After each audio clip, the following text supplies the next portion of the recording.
So, yeah, that was a movie.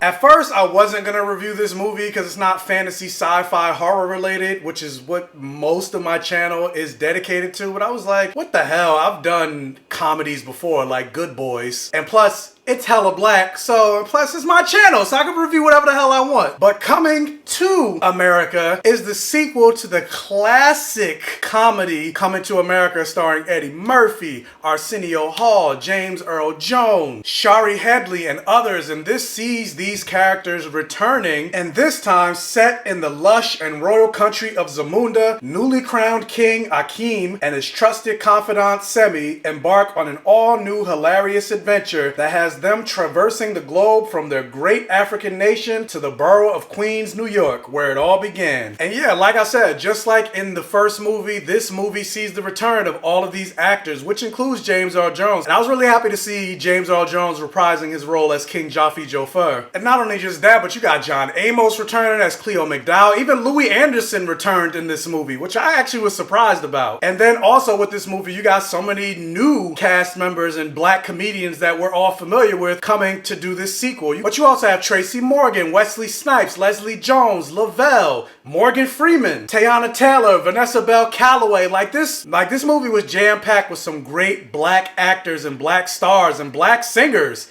Like, I loved how black this movie was. And then also with that, you had the legendary Oscar winner Ruth E. Carter, who did the costume designs for Black Panther. She came in and did the costume designs for this movie. And like, the costumes in this movie were absolutely gorgeous. Like, the look and the aesthetic for this movie, I thought was damn near perfect. Like, visually, I just thought this movie looked incredible. And I really appreciated how, unlike in the first movie, we got to spend way more time in Zamunda. We got to see a lot of Zamunda and explore that world and see where Prince Hakeem, now King Hakeem, actually came from. And with this being the sequel to the classic Coming to America, I mean, there was some nostalgia beats of seeing all of these actors returning into these roles as these characters and, you know, seeing them interact with each other. Something that we haven't really seen in decades. Like, yeah, we've seen Eddie Murphy work in Dolomite Is My Name, but when's the last time I've seen Arsenio Hall in a movie? When's the last time I've seen Shari Headley? So it was nice to see them come back in these roles. And I'm like, so yeah, that's pretty much all I can say in terms of the positive regarding this movie, because ultimately I did not like this movie at all.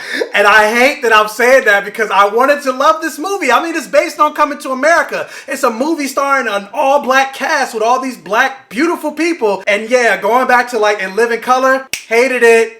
Like, going into this movie, like, this movie is a comedy, and I can only probably count on one hand the number of times I laughed, and it wouldn't even fill up an entire hand. Like, I think I laughed, or not even really a laugh. It wasn't like an audible laugh, ha ha ha, even though that's a terrible laugh, but I like maybe chuckled or smiled like pretty much 2 times throughout this entire movie. And for this to be a comedy, I consider that an abject failure. And one of the times that I actually laughed wasn't until like the very end of the movie. And I was a little nervous about this even when I saw the trailer for the movie, because when I saw the trailer for the movie, I was just like, it seems like they're just trying to do the exact same thing that they did for the first one. So I'm like, well, then why do I need to watch this movie if I can just go back and watch the first one? Because it also was way funnier in that one as well. And that's kind of what I got in this movie. It seems like they were trying to tread the same beats that they pulled in the first movie, but then also try to bring it to like the new audience and the new school. And so they introduced all these new characters in this movie that I really didn't care about. Chief among them was this new character, if you saw the trailer, named Lavelle. And turns out that for some reason, even though it's been 30 plus years, Prince Hakeem ended up having a son, an illegitimate son, that he knew nothing about. And because of the backwards and misogynistic rituals and rules in Wakanda, yes, I know I said Wakanda, but I meant Zamunda, because he had 3 daughters in this movie, his daughters cannot go on to be the rulers of Wakanda. It has to be a male heir. And yes, I know I said it again, but speaking of, let me address this real quick, because also why I keep thinking of Wakanda,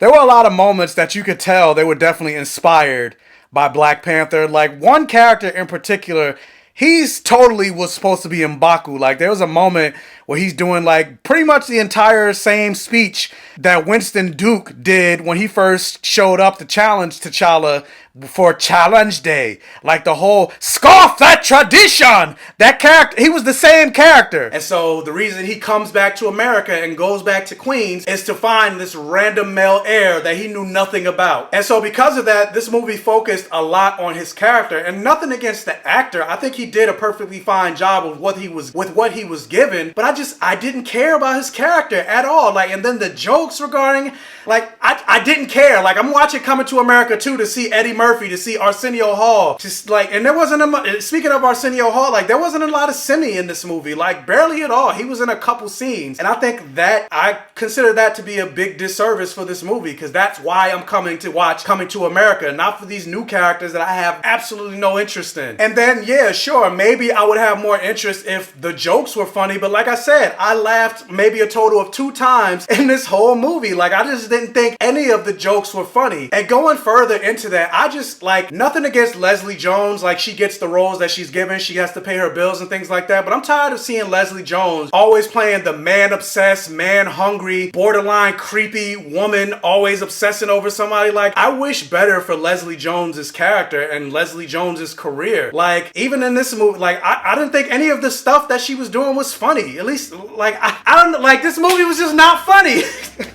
And honestly, I feel like the best thing for this movie was to go straight to a streaming service, because I feel like if this movie would have went to theaters, it wouldn't have made that much money, honestly. And then it would have been another notch on Hollywood saying, oh, black movies don't make money. It's like, no, black movies do make money. You just have to make them good. And this movie was not it. And granted, I know everything's subjective. So there were some people that I saw on my Facebook timeline saying like, oh, I love this movie. It was so good. Granted, it's not as good as the first one, but I had a good time. And yeah, everything is subjective. So you may go and like to watch this movie and like it, and I'm happy for you. But for me, I didn't like it at all. And again, for this to be a comedy and only laugh 2 times, and this movie is 2 hours long. Like, this movie did not need to be that long. I kept pausing it at multiple times watching this movie. Like, how much longer do we have in this movie? Like, because I'm bored. The only thing that was keeping me invested in this movie, just how aesthetically beautiful it looked, and just seeing all these black and brown faces on screen. And then on top of that, like, in many instances, I felt like I was watching a concert as opposed to a movie, because throughout a large portion of the movie, they had a lot of great musical performances and a lot of legends like Gladys Knight, Salt and Pepper, and Vogue. Like, they had a lot of great musical performances, but I'm like, I feel like that kind of overtook the movie. I was like, am I watching a movie or am I watching a party? And that's kind of how this movie felt. It just felt like a party get together of a lot of black people throughout Hollywood, and they're just having a good time celebrating them coming together. But I'm like, but what is this movie? And why isn't it funny? And real quick, one thing I noticed I forgot to mention as I was editing my video is I do kind of think the fact that the first Coming to America was rated R and then this one was PG-13, you kind of feel that. Like, you feel like the comedy